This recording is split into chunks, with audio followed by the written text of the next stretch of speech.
niat kita menentukan sama ada kita ikhlas ataupun tidak, sama ada itu dikira ibadat ataupun adat.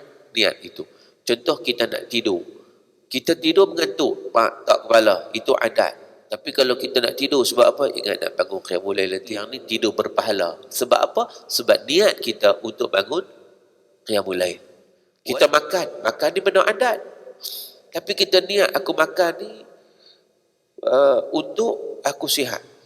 Makan suplemen nak sihat. Untuk apa?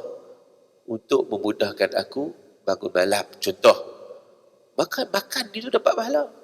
Kita berpakaian, sebab apa? Pakaian aku pakai elok tutup aurat dah. Tutup aurat. Sebab apa? Sebab ini kewajipan yang Allah perintah. Kita pakai itu dengan elok tu apa? Aurat aku bagi terjaga. Hal lain tak apa? Aurat bagi terjaga. Kerana nak tutup aurat, maka di situ kita dapat pahala. Sesuatu yang pasti ialah ulama bersependapat bahawa niat adalah wajib bagi membezakan sesuatu amalan itu dikira ibadat ataupun adat.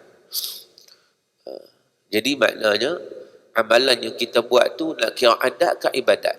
Itu niat yang menentukan. Begitu juga niat menentukan kita ikhlas ataupun tidak. Macam Nabi sebut kan, innamal a'malu binniyat. Setiap amalan itu berasaskan niat. Wa innama likulli imri'in ma nawa. Sesungguhnya seseorang itu berdasarkan apa yang dia niatkan. Faman kanat hijratuhu ila Allah wa rasulih, fa hijratuhu ila Allah wa rasulih. Sesiapa yang niatnya kerana Allah, hijrahnya kerana Allah, maka dia dapat pahala hijrah kerana Allah dan Rasul. Wa man kanat hijratuhu lidunya, siapa yang hijrahnya kerana nak dapat dunia, yusibuha, dia dapat.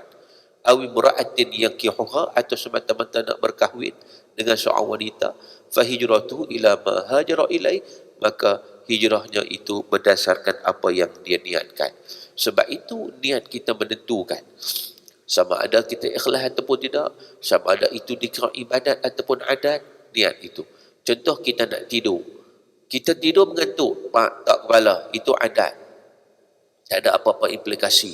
Tapi kalau kita nak tidur sebab apa? Ingat nak bangun qiyamul lail nanti, tidur nak bagi dapat bangun, maka tidur yang sama tapi yang ni tidur berpahala. Sebab apa? Sebab niat kita untuk bangun qiyamul lail.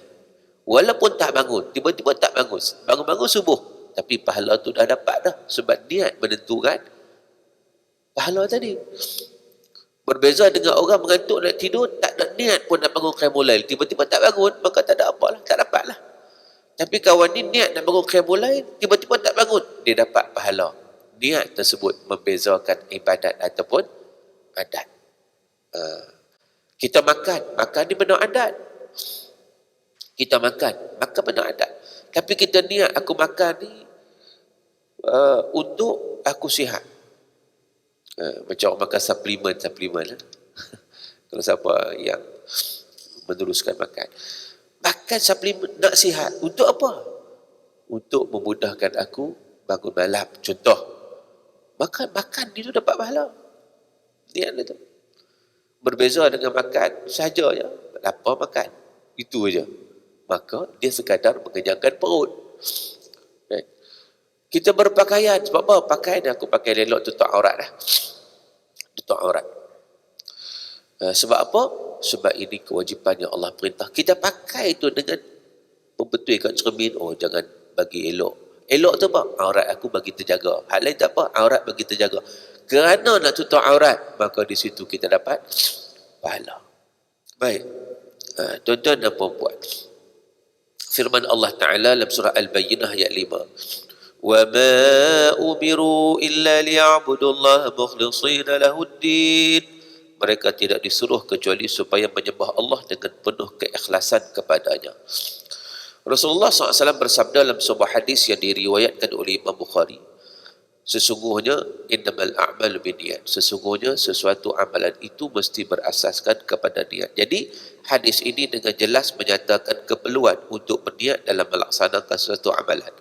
Oleh itu setiap amalan yang dilakukan adalah disertakan dengan niat agar ibadat tersebut diterima di sisi Allah Subhanahu wa taala. Baik.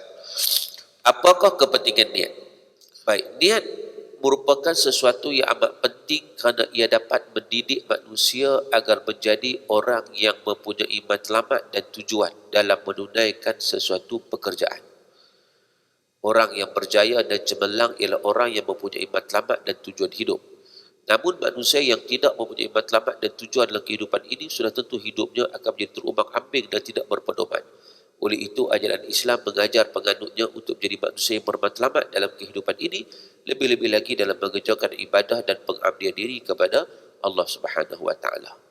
Jadi niat itu sebenarnya dia membentuk kita meletakkan fokus, meletakkan objektif, meletakkan matlamat. Hari ini orang kata MBO, Management by Objective.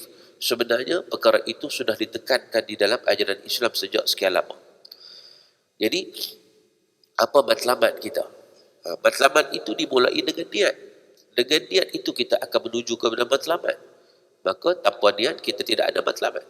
Sebab itu Islam sudah mengajar kita daripada awal untuk menentukan objektif di dalam kehidupan kita, dalam ibadat kita, dalam seluruh perjalanan kehidupan kita di atas dunia.